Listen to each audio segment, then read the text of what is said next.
Good morning, guys. Welcome to another episode of Vietnam Innovators. I'm your host, Hao Tran. Thanks for supporting this channel and this show over the many couple years, not even a couple years, year and a half, actually. It's allowed us to continue growing, inviting the best guests on the show. And of course, a big shout out to our sponsors as well for making this show happen. Today, we have a guest. He's a good friend of mine for 5-6 years now. Actually, funnily enough, they were one of our first clients as well, Thuê actually, specifically.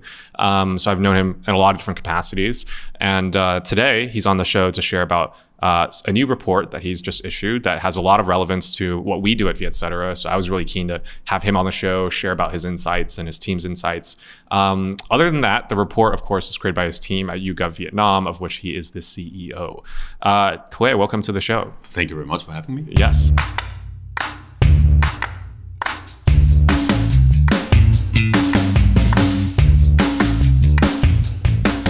5-6 years. I mean, you've been here longer than that even too. So I arrived in Vietnam in the beginning of the 90s. Oh, okay. My I did not know parents were expats here. Oh, wow. My mom was helping unaccompanied minors who had been fleeing Vietnam, but then were stuck in camps in Singapore, Hong Kong, many other places, and helped them to get back to the country. Okay. So I was there for 3 years, and that's also really what brought me back. That's when you were a little kid? I was 8 when we arrived. Yeah. Do you have memories of that? A lot, and I was living in Hue at that time, Oh, wow. like in a completely not expat environment. Yeah. Were there any other expats? I think we had Doctors Without Borders across the street, so there were a couple of French guys there. Then Carlsberg had their investment in Hue Brewery back then, so there were a few passing by from time to time. Yeah, but that was it. Yeah. And then whatever visitors we had in, I remember as a little kid welcoming the Danish prince to the town and so on, delivering the flowers. Early 90s. Yes. Okay. Yeah. So fast forward, a little bit later to your professional career. Yeah. Did you end up were you set on returning to Vietnam in that gap, or was it kind of like, I think Vietnam made a big impression on me, and there were a lot of memories both for me and the rest of the family.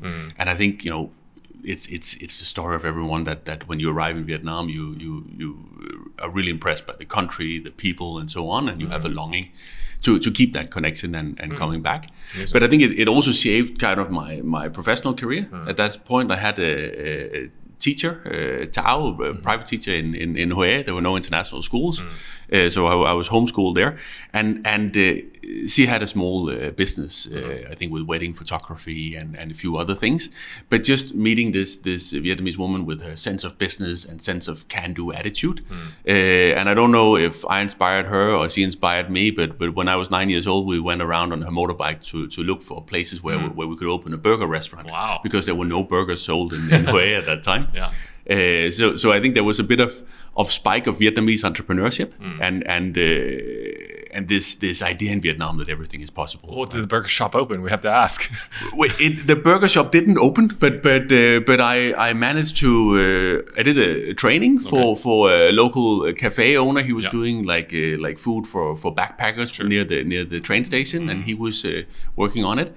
And I catered a bit for some of my family's parties. I had this quite interesting innovation story from then, because to make burgers you need round burger buns, but right? That didn't exist here. Yeah. Bread in Vietnam at that point was the banh mi, right? That was the only bread available. So I went scouting with my teacher there, and we found a bakery, and I was telling them I need round bread, and they were like, no, bread is not round. Bread is like this. And then I noticed that some of the bread they sold, before they baked it was round. So I was like, just leave it like that, right? And they did, and I came back 3 days later to pick up my, I think, 120 burger buns. And they said, no, we don't have them. And I was like, oh, come on, guys. We had 3 days, I need it now. Yeah, we'll make new ones, but we sold out. People wanted them because these were the only round breads in Vietnam, right? So suddenly, I think it's a story often of Vietnamese entrepreneurship where there's no fear of failing or setting up. But for a long time, we have lacked the innovation, right? So when you hear the stories in Saigon of one banh mi lady that makes a new type of stuffing and things like that, then people are queuing up, right? Because for a long time, entrepreneurship in Vietnam has been about making a similar shop next to the other one, and then hoping that that business will do well. Oh, fantastic. Well, that's quite the story. I did not know that. That was not choreographed. Thuy, I want to kind of move into discussion today that I found to be quite interesting. Your team shared a press release a few days ago. Or whenever it was, about media consumption, media trends in Vietnam. And a lot of people have varying kind of either opinions or facts about it. I'd like to dive deep into that with you today. Let's start with the period that we're in, the post-COVID world. Everything's open now in Vietnam. Everything's pretty much normal. And I mean, I can speak from a media company experience. The first, and actually during all the waves here in Vietnam, we noticed audience just doubled or quadrupled or whatever it was overnight in a lot of cases. And did ad revenue go up? No, it got cut actually. Everyone's coming back now though. But what did you see in regards to the COVID period? Let's start there. Yeah. So I think in YouGov Vietnam, right? I mean, we've been helping companies during the crisis on optimizing their ad spend, but also what is really our expertise is bringing data to the market right away. So helping people observe these changes as they happen, like almost daily changes, which is what we saw through 2020, 21, a little bit 22. And therefore, in many ways, it has been a really interesting period as a researcher because you see everything changing the environment, you try to predict, you can look at other markets and so on. And I think coming to the media world, what we saw here was the consumption of media dramatically going up, almost across platforms. Of course, we have some specific winners like social media, and more specifically like TikTok. I know has exploded. So they were doing great in that period, but also streaming. Both in what you listen to and what you view, both paid and non-paid. Live streaming, both? No, but more like Netflix making their break here in Vietnam, but also podcasts, listening to radio on your mobile phone, things like that, really making a break. Let's on that note, let's talk about the Netflixes of the world. So how big is that market exactly? How many subscribers does Netflix, or maybe you don't have the exact numbers, but estimate it? So what we did prior to sending the press release out is we did a study of almost 2,400 online consumers in Vietnam. And therefore, of course, they will be, I mean, we have around 70% of the Vietnamese online. So of course, the ones that are offline are probably not streaming Netflix. But out of those, we see especially in some of the younger generation, we see 20+% subscribing to Netflix. So it's really gaining traction in the market. But you also see, other types of streaming services. Of course, YouTube being the most important there because it's free and filled with content. So quite a lot of streaming coming through. So you mentioned 20% of that group. I mean, out of the whole population, that's let's do the math a little bit. So you're taking a sample size of 2,500 roughly. Maybe you can break it down number. I mean, just as broadly as you can. It's difficult to directly say on the full population, right? But I mean, I think we would be looking at somewhere around maybe 10% of the Vietnamese population, if we're a bit conservative, that are subscribing there at the moment. Then you have some of the older generations, some of them tuned more into iTunes, and some of the more the ones that have been around for a longer time. So coming back to what you said before regarding the ad revenue, right? So what we basically saw is, I mean, in a crisis time, you cut whatever you are able to cut until you understand the situation, and people were not able to understand the situation. I think when we heard predictions in early 2020s that the traveling would be back in 2024, we were like, no way. I mean, I was like too optimistic to see that as a realistic scenario, right? But it just evolved all the time, and therefore companies were nervous. They were cutting the spending, and where you are able to cut is on your ad spending, because you also don't know where to invest and if it will have the same benefit. Of course, e-commerce helped that a little bit in the other direction because they were having a huge boom, and they are also a big purchase of online advertising. So I think what is interesting right now is that the world is much more predictable today. Even though we think, okay, Russia, Ukraine, the latest disease coming around the world. I mean, it is still in a kind of rhythm that we can predict. and therefore ad budgets are coming back. So I think what's going to be interesting also for businesses like your own is in 2022, in 23, when we have a much higher level of consumption, especially digital consumption, combined with ad spending coming back, what are then the new experiences we can create to capture that market there? Talking about new experiences, so OTT, it's actually been around for a long time, so it's not like an introduction needed necessarily. Adoption, that's another question. In your report, you talked about podcasts as well. We're on one right now. I can't say mine is in the millions of audience. It's all right, 50,000. But what are you seeing there? Because I'll tell you my kind of experience first. So we started our first podcast in October 2020.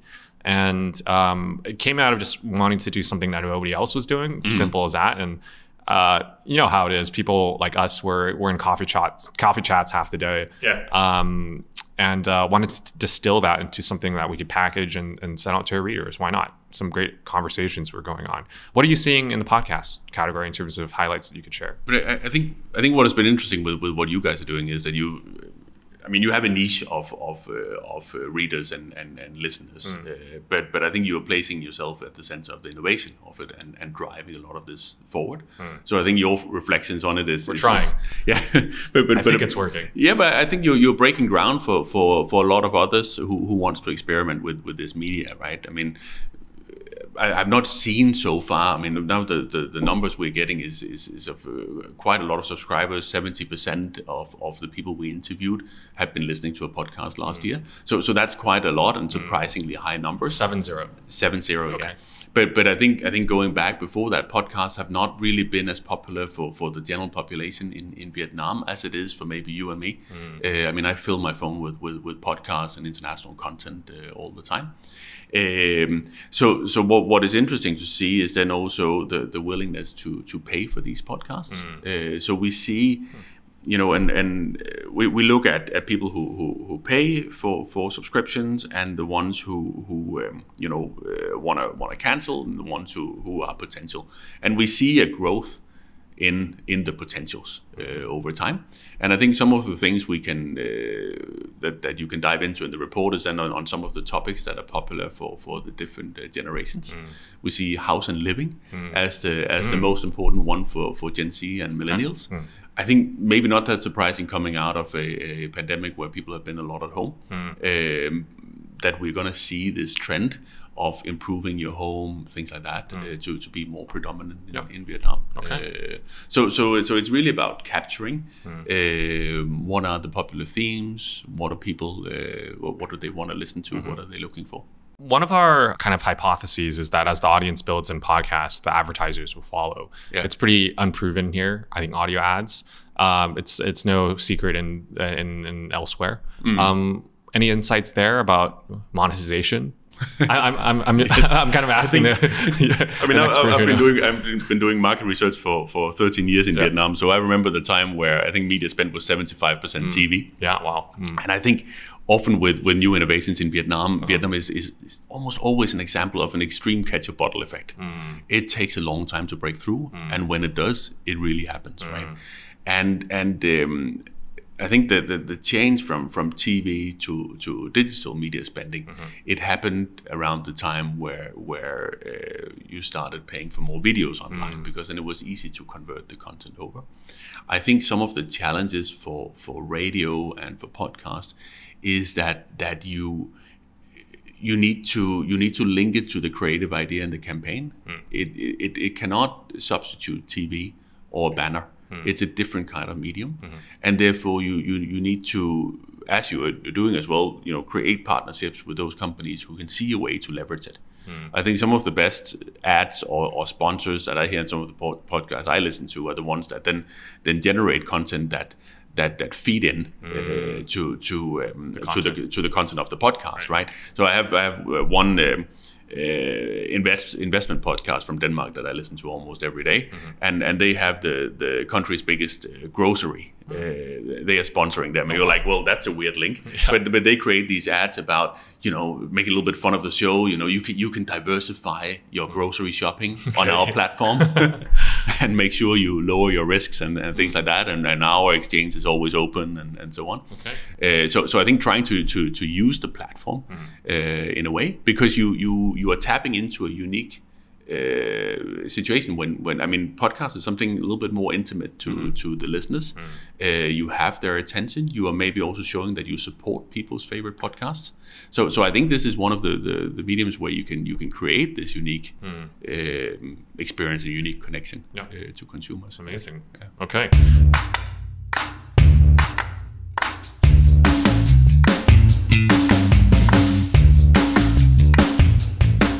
Well, that's on the podcast side. Yeah. Let's and we covered it a lot during the COVID period. Let's look ahead a little bit. You mentioned, it's maybe a year or two away from like really, really, really robust growth in terms of ad spending. What are the insights you're seeing from your clients at YouGov, from the market? Maybe a bit more commentary to shine some light on even the short-term future. Let's say the next 6 months. So I think what we are seeing. I mean, now we work very much with fintech and the finance sector here, and there are some of those have actually been quite stable throughout. But we see this return to normalcy. The question is just, what is that? I mean, in Vietnam we call it the bình thường mới, the new normal. And I think what companies are trying right now is to work with people like me to then see what are the changes and which of the changes will be permanent. And to be honest, that is also one of the most difficult things to see right now, because how many of these tendencies will stick. I mean, now we are out and about. I don't think it will be that far away where people will remove their masks again, which for some of my skincare clients will have a big effect. So I mean, seeing what will continue is quite important. I think looking into our report, and this is fairly recent data, we asked about your plans for eating out, your plans for traveling, etc. And it's still a surprisingly high proportion. I mean, above 50% that say I still eat out less. I still cancel my travel plans. So I mean, we are not back to normal, and I think people are still nervous in Vietnam. But I think a lot of this will also catch on because of the innovation driven through COVID. So in the media report, we ask about what the consumption will be the next 12 months.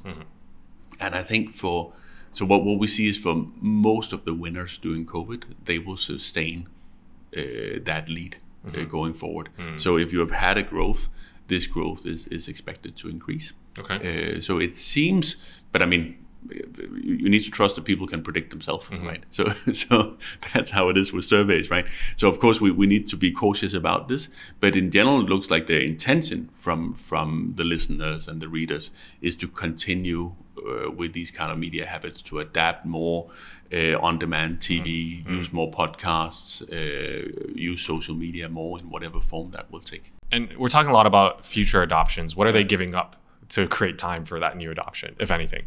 No, so I mean, what we see in the adoption is generally people spend more time on media. So out of, let's say, 5 hours a day, whatever it was before, now it's 6. It's increasing, but it's still, I think, especially for newspapers, online papers, and so on, it's still important to see how you can expand the usage. But I think that's a unique challenge for all of the quick news sites, right? How do you change from people just clicking on something on Facebook, reading it, and never coming back, into actually building up a relationship? But I think so. Almost all media channels have had a growth throughout this period. But I mean, the losers will be things like watching live TV. It will be things that are not TV on demand. I mean, general TV will continue to be in decline, also because now people are not stuck in their couches at home. So you can't just turn on your TV in the same way. Listening to radio, there is an expectation that will decline a bit. Because of it was quite high during COVID, but I mean, now it's a different usage situation, and we don't yet have the situation in Vietnam where people just plug on a radio in their car. There's still too few cars for that. Yeah. Okay. Yeah. You mentioned the car thing. When I see the motorbikes and I hear how people are assuming that consumption will just continue to grow, I'm like thinking, there's a lot of people on bikes right now. It's obviously the transition to public transportation, adoption of cars, cutting down commute times. Here in Saigon, there's a new bridge that has cut my commute time in half. So it'll be interesting to see what social changes will happen to socioeconomic will lead to more content consumption. Let's talk about the advertisers too. So we're talking a lot about consumption trends and what's working, what's not. For advertisers, are they adopting these technologies like quickly? Well, you said catch a bottle, right? Like it comes in waves, kind of thing. What are they doing now that could be an interesting insight to share? I think a lot of the innovation that's happening and disruption is in how you operate your digital campaigns. And I think that we are really at a crossroad right now, because we are entering into a cookie-less environment. So due to restrictions due to privacy and so on, then Google, Facebook, other platforms will restrict the use of cookies, which basically means a lot for advertisers, because it means that they can target relevant content to people that are more in need of their products. In general, in my mind, not necessarily a bad thing, but that's not the general public opinion. When you see the same ad from an e-commerce site over and over again, you get annoyed by it. So I think the delivery is not that good. But it also means for business that you can track the consumer through that journey. So if you really want to conduct a campaign that works in perfect harmony, almost like a symphony orchestra, right? You need to go from your awareness into more of a close to purchase situation, and you've been able to do that with digital ads, where you can follow them through that journey, give an offer if people are interested in your product but they haven't bought it yet, or something like that. And there's a lot of disruption within that. And I think that will lead to new winners and losers in this market, because you basically need to be able to drive your campaigns in a more precise way. The second thing is I think we've had for a long time this trend towards authenticity, right? That because back when you could just put a video on TV and people were forced to view it, then you could tell great stories to people who were forced to see it, right? And that's in no way the situation anymore. It's a much more scattered market where different target groups are on different platforms. And in order to catch the eyeballs and win the hearts and minds of consumers, you need to basically make sure that you can connect in an authentic way. And I think this is what a lot of startups are doing really well, because they will have a founder that is connected to the brand, and many other companies are left with KOLs, key opinion leaders, to use them. And I think they are building their market, but at the same time also digging their own grave. KOLs, by working with KOLs. Yeah. No, but I think the key opinion leaders themselves, or the influencers, as we call them, right? Because what they are selling is that authentic recommendation. But if you misuse that, then it's not authentic anymore. And therefore, their ability to connect to these brands needs to be in a way where it's a product they use themselves. It's something that they connect with, so that when they do that recommendation towards their followers, it becomes genuine. Integration of content, affiliation. I see a lot of influencers who have large audiences, but aren't necessarily known for too many specific things. Like I have a friend who's an influencer who's all about the environment, eating well, vegan, and a lot of the brands that she might work for are down that route, but some kind of work with everything. And it's a quick win, I guess you could say, but long term it could damage the brand reputation. So and I think the same challenge or opportunity needs to be caught by publishers in Vietnam. Because I think local publishers have often been losing out because of the strength of Facebook and Google in this market, and therefore they need to be able in the future to both deliver great ads on their platforms, but also they need to be able to understand their target better, so that they can make sure that they connect with their followers in a way that will benefit the brands to achieve a more authentic message. And I think there's a huge opportunity there, but it is also, I mean, a lot of them are struggling to survive by just putting Google ads on their page, or maybe making quick deals that will give them volume. But I think the way forward is really to understand and target your audience better, find a niche and believe in that niche, and then develop that over time. Okay. Tway, thank you for sharing about those insights in the media industry and what's happening, what's not working, what is working. A little bit more about YouGov. I'm sure you guys are hiring. What's that look like for you guys? Yeah, the next short term? Thanks a lot for asking, and thanks a lot for inviting me on the podcast here. It's been great.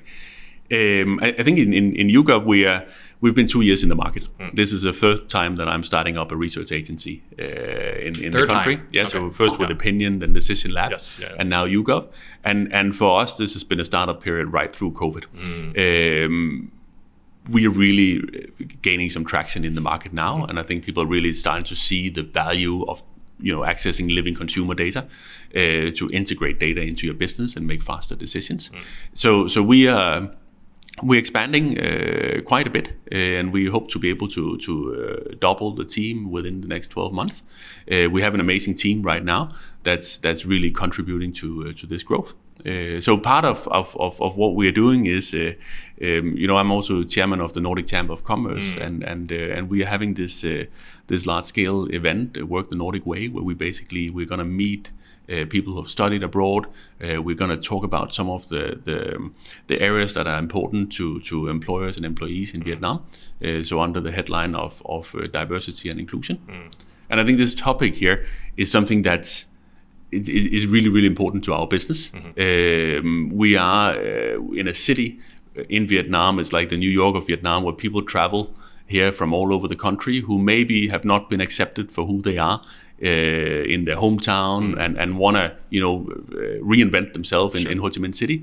And therefore, creating a great workspace where we not just accept people for who they are, but let them be who they are. And I think this is what we really try to do, of saying, well, diversity is not just about accepting people. It's about creating a playground where we utilize that people are, great in different ways, that they can contribute with different ideas depending on their background, or just, socially be themselves and create a fun and exciting work environment. Okay, fantastic. Well, for those of you listening that are looking for something new, get in touch with Tway.